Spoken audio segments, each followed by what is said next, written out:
কুণাল ঘোষকে তোপ দাগলেন, এবার টার্গেট করলেন পার্থ চট্টোপাধ্যায়।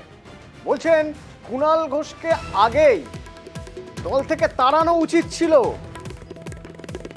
জেলবন্দি পার্থ কুণাল সম্পর্কে বলছেন, দলের যা ক্ষতি করেছে কুণাল, বিরোধীরাও করেনি।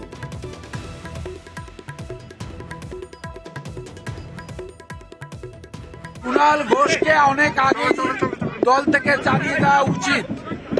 সে যা ক্ষতি করছে, বিরোধী দলকে এত ক্ষতি করে। আপনি দলকে জানিয়েছিলেন? জেলে এসে জানলাম যে কত হিনিয়াস অ্যাক্টিভিটি করেছে কুণাল।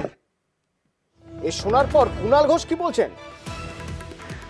পার্থ চট্টোপাধ্যায়ের মতো নিয়োগ কেলেঙ্কারির মতো একটা কুৎসিত ঘৃণ্য অপরাধে যুক্ত এবং অন্যতম মাস্টারমাইন্ড যে কোটি কোটি টাকা তুলেছে, সেইরকম লোক যখন আমার সমালোচনা করে, সেটা আমার পার্টির প্রতি নিষ্ঠা, সঠিক অবস্থান, সততা এবং চরিত্রের শংসাপত্র হিসেবে আমি গ্রহণ করি।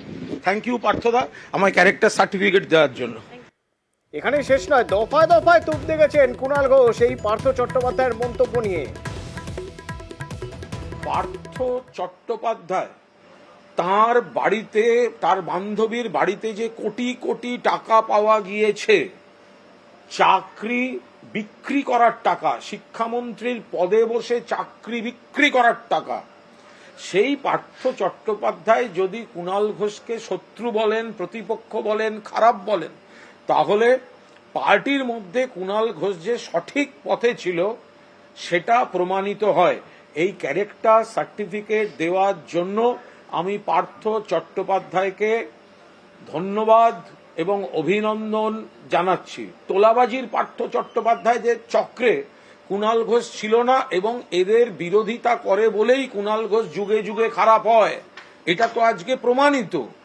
এখন দেখতে হবে পার্থদা যে এই আমাকে দুর্বল করার কথা বলছেন, তো সেটা উনি জেল থেকে কাউকে কাউকে খবর পাঠিয়ে এই ধরনের কাজ করাচ্ছেন কিনা, তো সেই প্রশ্নটাও তো আমাকে খতিয়ে দেখতে হবে তাহলে।